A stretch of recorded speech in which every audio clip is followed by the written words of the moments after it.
video because I'm obviously going to get it 1,000%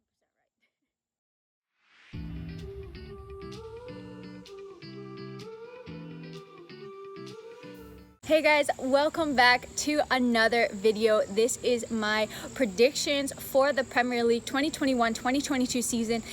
As you can see, I'm outside. I'm currently on Long Island at my parents' house for the month, and there is not a room with no noise or an appropriate background. So I decided to go outside. I don't have a mic or anything, so hopefully the wind isn't too distracting. Hopefully the pool isn't too distracting. Maybe you see some animals. I don't know, but this is what we have, so hopefully the audio is still okay for you guys. But let's get into this video. So we're just going to be going down in alphabetical order, you know, keep it interesting so we don't start off with the first or start off with the bottom. So first up is Arsenal. They signed Ben White from Brighton for £50 million. They had one of the best defenses in the league last season, only conceding more goals than Chelsea and Manchester City, but ultimately they finished in 8th place because they just really weren't that good. They weren't that convincing. I really think that Aubameyang and Lacazette really need to step it up this season. They have Saka, who is a brilliant young player, so I think that he could help them out a lot as well. But ultimately, I just feel like Arsenal have a lot of problems going on at the moment, and I don't know if they can necessarily solve them for this season. So I think that they're going to come in 8th place. Next up, we have Aston Villa. As we all know, they sold Jack Grealish for £100 million to Manchester City, their star prized asset. But they have done really good business this summer, replacing him with the likes of Buendia, Bailey, and Danny Ings, which just happened so fast, and I think it's an amazing signing for them. They also have attacking talent like Ollie Watkins. Ultimately, I think that they did their business very smartly. Buendia was an incredible player last season in the championship, so I do think that Aston Villa are going to play well this season. I think that they're probably going to end up mid-table, so I've put them in 9th place. Next up, we have Brentford. It's always really difficult to predict where these teams that got promoted are going to finish. They have Ivan Toney in their team as their star attacker. Last season in the championship, he got 33 goals and 10 assists, which is just a ridiculous number for any attacking forward player. So I do think that he's going to be a massive help to them this season, and ultimately I think that they're going to stay up, so I've put them in 16th place. Next up, we have Brighton. I think Brighton actually have a pretty good defense, not looking at goals conceded, but looking at big chances conceded. I don't think that they concede a lot of chances. They have Sanchez in goal, so I do think that this could be a good season for Brighton.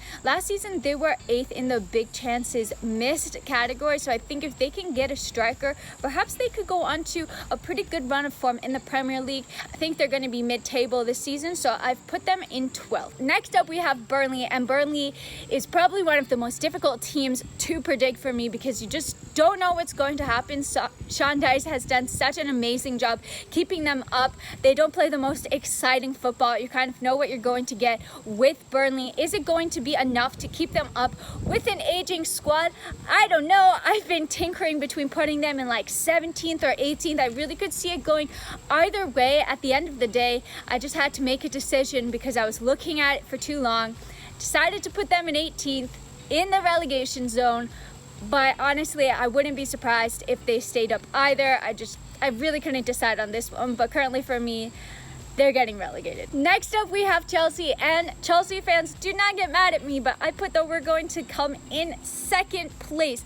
Honestly, I could really see this Chelsea team winning the Premier League, and that doesn't mean that I don't think that we can win the Premier League, but I am a little bit worried after seeing that game against Villarreal. I feel like Chelsea do really well in the beginning of a game and they put a lot of pressure, maybe they get a goal, but I'm a little bit nervous about seeing how they sit back and kind of just could let teams back into the game. Last season, Chelsea created a lot of chances but missed a lot of opportunities. I do think that Lukaku is going to fix a big big problem.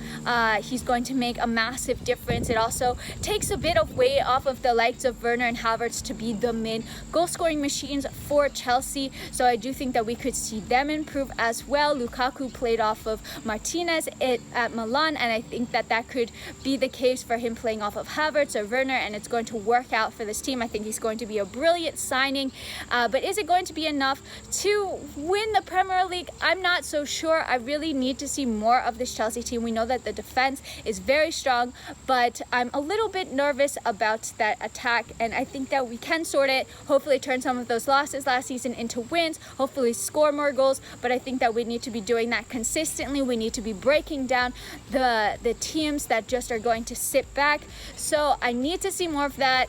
And it's also really heavily dependent, I think, on if City get Kane. If they get him, I think that it's just an absolute shoo-in for them. But if they don't, I think there could be some real competition. Going to be extremely close between City and Chelsea for me, but I have put Chelsea in second for now.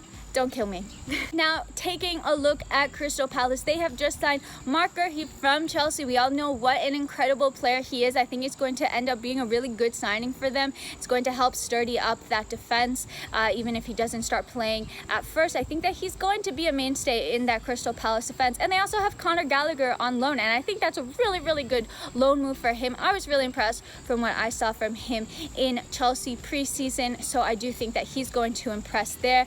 Last season, they scored just 41 goals. I don't know if they're necessarily going to be able to improve on that massively this season, so I put them in 14th place. Now we have Everton. They lost their manager in Carlo Ancelotti. I really felt that they were building something there. They've appointed Rafa Benitez, so I'm not really sure if that's the right choice for the club or if it's the right direction. I really felt that it was going so positively, and now I feel like they might have an up and down season. They still have really talented players like Dominic Calvert-Lewin, Richarlison, James Rodriguez, but at the end of the day, I don't know if they're going to be able to improve on where they were last season. That's a plane. And so I've put them in 11th place. Next up, we have Leeds. Honestly, I was really impressed with them last season. They outscored Chelsea. They have a really great manager in Bielsa, and I don't know, like, I honestly see Leeds doing better than the likes of an Arsenal. I really do. I feel like they just have a lot of talent. They have a team identity, and so this might be crazy, but I've actually put them ahead of Arsenal, so I'm gonna put them in 7th. Maybe that's an absolutely crazy shout. Yeah, like really silly at the end of the season, but I really like this Leeds side, so I'm gonna go for 7th. Leicester have just signed Soumare from Lille. I think that's going to be an incredible piece of business for them. Leicester have really been performing in the top 6 for some time now. I really think that you need to include them in that top 6, maybe now top 7 conversation. Arsenal has kind of fallen off of it, so I don't know who's even in the top 6 now, but I think that you have to include Leicester in that top 6. They've just been performing at that level for a couple of years now. They do amazing transfer business. I don't think that they're going to finish in the top 4, but I think that they're a really strong team, so I'm going to put them in 5th place. Next up, we have Liverpool. I think a lot of people are forgetting just how good Liverpool are. They were just so dominant in recent years. Last year, they fell off. They got incredibly unlucky with a lot of injuries, but Virgil van Dijk is back. They just signed Konate, so as a center back, so I do think that they're going to be back competing. We already know the attacking talent that they have with the likes of Salah, Mane, Firmino, Jota. I do think that they're probably going to fall short this season, so I've put them in 3rd place. Next up, we have Man City. Man City is just this ridiculous force. Last season, they scored the most goals and conceded the least amount of goals. They've just signed Jack Grealish for £100 million. I don't even think that they need Jack Grealish, honestly. Like, their team is already so good, and they're just going to upgrade those positions even more. Jack Grealish is such a special creative player. I think he's going to do really well for them. So, honestly, I think that they probably are going to be the ones to beat. It's not to say that somebody can't beat them like a Chelsea, but if they sign Kane, I think it's game over. They're just going to be extremely dominant. I'm not sure whether or not they're signing Kane. It's kind of looking like no at this point, that he's going to be staying at Tottenham. I really think that it's going to be a clash between City and Chelsea for the title. Ultimately, City just have so much experience, like winning all of those tough games, like winning games where they don't play well and they still win, or they score like 3 goals. So I've predicted that they're going to win the league yet again. I really hope it doesn't happen. I really hope that I'm wrong, but I've predicted first for City. Man United up next. They have done incredible transfer business this season. They signed Jadon Sancho from Borussia Dortmund. They also signed Varane from Real Madrid. Honestly, 2 great players that they have signed. They also have the likes of Mason Greenwood, Bruno Fernandes, Marcus Rashford when he's fit, Luke Shaw.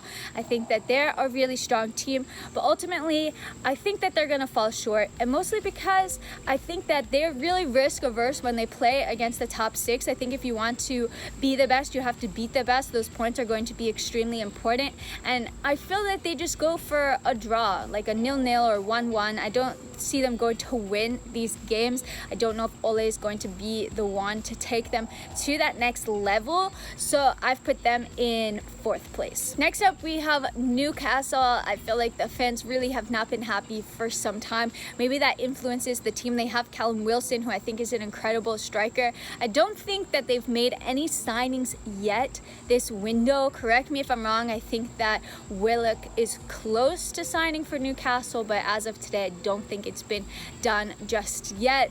Honestly, I wouldn't be surprised if they got relegated this season, but I think they're just going to stay up, so I've put them in 17th place. Next up, we have Norwich. They won the championship last season, but they got rid of their best player, Buendia, who scored 15 goals and 16 assists for them. They do have Billy Gilmore on loan. I think it's going to be a really great move for him. We've seen that he can absolutely dominate games even though he's really young, so I do think he's going to be able to help them. But honestly, not having Buendia, I don't know if they can replicate the form that he produced, so I think that they're going to get relegated, and I've put them in 19th place. Next up, we have Southampton. They sold one of their best players in Danny Ings to a direct rival in Aston Villa, so I don't know if that's going to be the smartest piece of business. They did get over 30 million pounds, I believe, for him. They've signed Armando Broja, Chelsea's striker, on loan. I was really impressed with him. I thought he had really good movement, really good instincts as well, so hopefully he can help them out. But I think all eyes are going to be on Che Adams to see if he can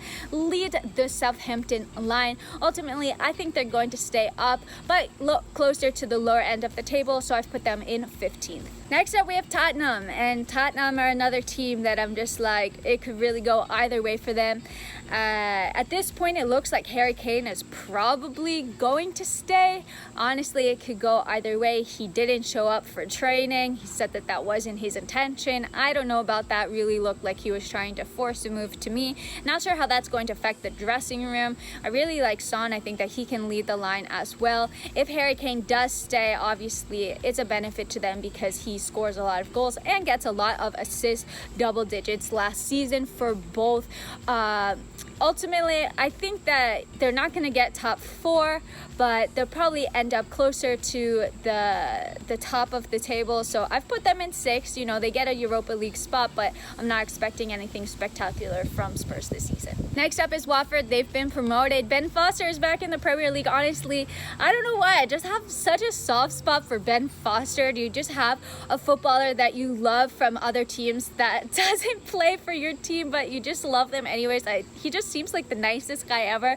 So I really hope that he can get some minutes. Watford have the likes of Troy Deeney, who we know can score some goals, but ultimately I don't think it's going to be enough to keep them up. I've put them in dead last in 20th place. Next up, we have West Ham. They did really well to hold on to their prized asset of Declan Rice. Honestly, I don't think that Chelsea are going to be signing him this summer, so not great for us. I obviously really wanted Declan Rice. I think that he's a fantastic player and would definitely enhance that Chelsea midfield, but it's really good for them because he is just part of that core West Ham team. They also have a lot of really good players like Souček, Ben Rama.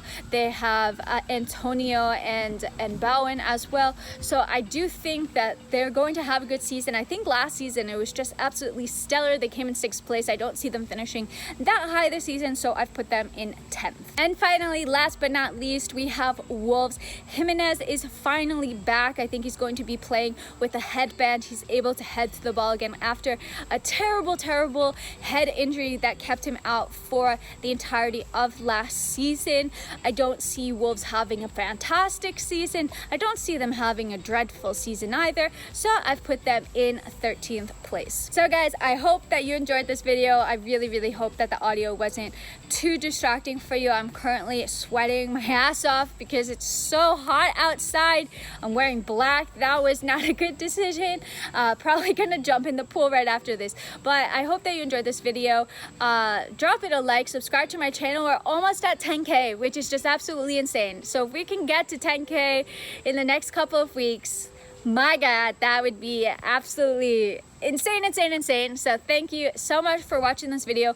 Let me know what you thought about my predictions. Who do you have winning who do you have winning the Premier League this season? Who do you think is going to get relegated? Who do you think is going to be the stars? I want to know it all, so let me know down in the comments below. Thanks again for watching, and until next time, I'm out.